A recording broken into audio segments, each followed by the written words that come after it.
இந்த கிளாஸில் ஹிஸ்ட்ரியோட first unit the outbreak of the first world war அதனுடைய ஸ்மால் கொஸ்டின்ஸ் நம்ம இந்த வீடியோவில் பார்க்க போகிறோம். How do you assess the importance of Sino Japanese war? The importance of Sino Japanese war,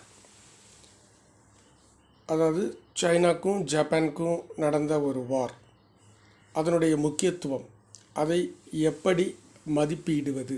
assess அப்படின்னு சொன்னால் மதிப்பிடுதல். ஸோ எப்படி அசஸ் இருக்குது? இப்போ நம்மளுடைய அசஸ்மெண்ட்டை பார்க்கலாம். Book reference importance of Sino Japanese war அப்படின்னு சொல்லிட்டு ஒரு ஹெட்டிங் கொடுத்துக்கோங்க. Japan forced a war on China in 1894. So year ரொம்ப முக்கியம் ஹிஸ்ட்ரியில், ஈஸியாக ஞாபகம் வச்சுக்கலாம். ஏதாவது உங்களுக்கு இம்பார்ட்டண்ட்டான ஈவெண்ட்டு 94 ஏதாவது இருந்துச்சுன்னா அதை ஞாபகம் வச்சுக்கலாம், அல்லது டோர் நம்பர்ஸ் இல்லை ஏதாச்சும் ஒன்று உங்களுக்கு அந்த 1894. இப்போ Japan forced a war on China. ஃபோர்ஸ்டுனா ஒரு போரை சைனாவின் மீது ஜப்பான் திணித்தது. ஸோ வர்பு நல்லா ஞாபகம் வச்சுக்கோங்க, மற்றது எல்லாமே தெரிஞ்ச வார்த்தைகள், அவ்வளவுதான். Japan forced a war on China in 1894. விளைவு என்னென்னா defeat of China by Japan, அதுதான் விளைவு. The defeat of China by Japan, சீனாவின் தோல்வி ஜப்பானால். சர்ப்ரைஸ்டு தி வேர்ல்டு, உலகம் அதிசயப்பட்டது. ஜப்பான் சைனாவை தோற்கடித்தது உலகத்திற்கு ஒரு ஆச்சரியமாக இருக்கின்றது. சர்ப்ரைஸ்டு அப்படின்னு சொன்னால் ஆச்சரியம். த வேர்ல்டு, யார் சர்ப்ரைஸ்டுனா உலகம். த டிஃபீட் ஆஃப் சைனா, அதுதான் சர்ப்ரைஸ்டு தி வேர்ல்டு. என்னென்னா ஜப்பான் சின்ன நாடு, சைனா பெரிய நாடு. Despite the warning of the 3 great powers. Warning தெரியும் உங்களுக்கு, எச்சரிக்கை. 3 வல்லரசு நாடுகள், கிரேட் பவர்ஸ். எத்தனை? 3. 3 கிரேட் பவர்ஸ். டெஸ்பைட் அப்படின்னா இருந்தாலும், 3 வல்லரசு நாடுகள் எச்சரிக்கை விட்டிருந்தாலும், அந்த 3 நாடுகள் எதுனா ரஷ்யா, ஜெர்மனி அண்டு ஜப்பான். 3 வல்லரசுகள், ரஷ்யா, ஜெர்மனி அண்டு பிரான்ஸ். இந்த 3 வல்லரசு நாடுகளும் ஒரு எச்சரிக்கை விடுத்திருந்தாலும், Japan annexed the Liaotung peninsula with Port Arthur. Japan சைனாவினுடைய லியோத்துங் பெனின்சுலா என்ற பகுதியை போர்ட் ஆர்த்தருடன் இணைத்து கொண்டது. அனெக்ஸ்டு அப்படின்னு சொன்னால் இணைத்து கொண்டது. சரியா? இப்போது ஸ்டூடெண்ட்ஸ் பொதுவாக செய்கிற தவறுகளில் லியோத்துங் பெனின்சுலர் தவறு ஸ்பெல்லிங் எழுதுவாங்க. அது ஈஸியாக ஸ்பெல்லிங் படிக்கலாம். LIAO, சரியா? LIAO, Liao Tung, TUNG, Liaotung, அது மாதிரி படிங்க. பெனின்சுலர் ஸ்பெல்லிங் தெரியும் உங்களுக்கு, PENINSULA அல்லது பெனின்சுலா. ஆர்த்தர், ARTHUR, அப்படி ஸ்பெல்லிங் படிச்சுக்கோங்க. By this action Japan proved that it was the strongest nation of East Asia. இதுதான் நம்மளுடைய அசஸ்மெண்ட். இந்த செயலின் மூலம், by this action Japan proved, Japan நிரூபித்தது, that it was the strongest nation of East Asia. கிழக்காசிய நாடுகள் மேப் எடுத்து பாருங்கள், புக்கில் இருக்க அந்த கிழக்காசிய நாடை பாருங்கள், ஜப்பான் இருக்கும், மார்க் பண்ணிக்கோங்க. It was the strongest nation, இதெல்லாம் ஈஸி தானே. It was the strongest nation of East Asia, அவ்வளோதான். By this action Japan proved that it was the strongest nation of East Asia. இது மாதிரி படிச்சுட்டு ஒரு தடவை சொல்லி பார்த்தீங்கன்னா ஈஸியாக இருக்கும். Name the countries in the triple entente. So 2 குரூப்பாக இருக்குது. கண்ட்ரிஸ் வேர்ல்டு வாரில். ஒன்னோட பேர் ட்ரிபிள் என்டென்டி. என்டென்டி ஸ்பெல்லிங் படிச்சுக்கோங்க, ENTENTE. சரியா, 10 இருக்கு இல்லையா, TE போட்டுக்கோங்க, என்டென்டி. The countries in the triple entities were Britain, France, Russia. Map இருக்கும், அதில் குறிச்சுக்கோங்க. பிரிட்டன், நானும் அந்த மேப் அனுப்புகிறேன் உங்களுக்கு. Britain, France, Russia. இப்போது சில ஸ்டூடெண்ட்ஸு நல்லா படித்தா கூட அவங்க என்ன பண்ணிடுறாங்க, ஏதோ ஒரு ஆப்சன்ஸ் ஆஃப் மைண்டில் ஜெர்மனியை கொண்டாந்து சேர்த்துடுறாங்க. இந்த நாடுகளுக்கு எதிரான நாடு ஜெர்மனி. ஸோ அது மாதிரி எழுதும்போது ரொம்ப சங்கடமாக போயிடுது. ஸோ இந்த 3 நாடுகளும் மறக்காமல் ஞாபகம் வச்சுக்கோங்க, மேப்பில் குறிச்சிக்கோங்க. Britain, France, Russia. அடுத்து எடுத்துட்டிங்கன்னா, what were the 3 militant forms of nationalism in யூரோப்பா. ஸோ நேஷ்னலிசமில் மிலிட்டன்ட் ஃபார்ம் ஆஃப் நேஷ்னலிசம் அப்படின்னா, என் நாடு தவறு செய்தாலும் அது ஏற்றுக்கொள்வது தான் நாட்டுப்பற்று அப்படின்னு அந்த காலத்தில் ஒரு நாட்டுப்பற்று இருந்தது. Whether my country does right or wrong, we love our country. இப்போ அப்படி கிடையாது, தப்புன்னா சுட்டி காட்டலாம், அப்போ அதுமாரி செய்கிறதில்ல. ஸோ அதுதான் militant forms of nationalism. 3 militant forms இருந்தது நேஷ்னலிசத்தில் யூரோப்பில். சரியா, அது என்னென்னா, England's jingoism, France chauvinism, Germany's kultur. So jingoism spelling பாருங்கள், JINGOISM. நான் படிக்கிற மாதிரி படித்தா ஈஸியாக இருக்கும். JINGOISM, jingoism. Chauvinism, CHAUVINISM. Kultur, KULTUR. அடுத்த question, what do you know of trench warfare. Trench warfare அப்படிங்கிறது first introduced during the first world war. During the course of first world war trench warfare அப்படிங்கிற ஒன்று புதிதாக கண்டுபிடிக்கப்பட்டது. Trench அப்படின்னா குழி, பதுங்கிக் கொள்வதற்கான ஒரு குழி. வீரர்கள் பதுங்கிக் கொள்வதற்காக ஒரு குழி தோண்டி போர் புரிந்தார்கள். ஸோ அதுக்கு பேர் ட்ரென்ச் வார்ஃபேர், பதுங்கி சண்டை போடுறது. Trench warfare.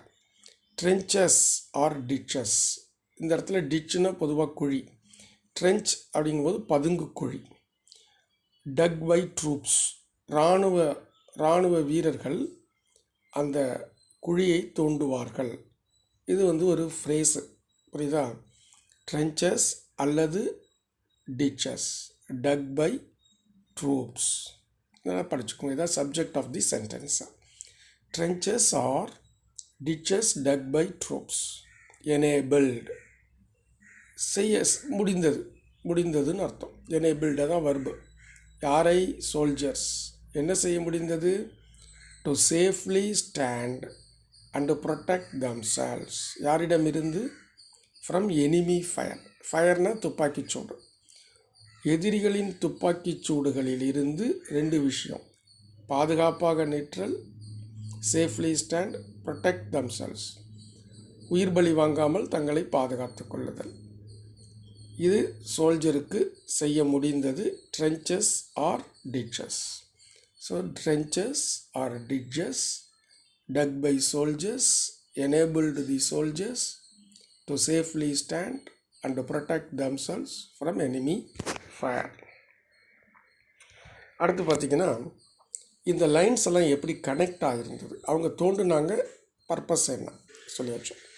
ஸோ இந்த சிஸ்டம் எப்படி இருந்துச்சுன்னு பார்த்தீங்கன்னா, the main lines of trenches, so மெயினான அந்த குழிகள் நீட்டாக தோண்டியிருக்கிறாங்க. அந்த நீட்டு குழிகள் வேர் கனெக்டட் டு ஈச் அதர், ஒன்றோடு ஒன்று தொடர்பு படுத்தியிருந்தது. போக வர்றதுக்காக ஒன்றோடு ஒன்றை இணைத்திருந்தார்கள்.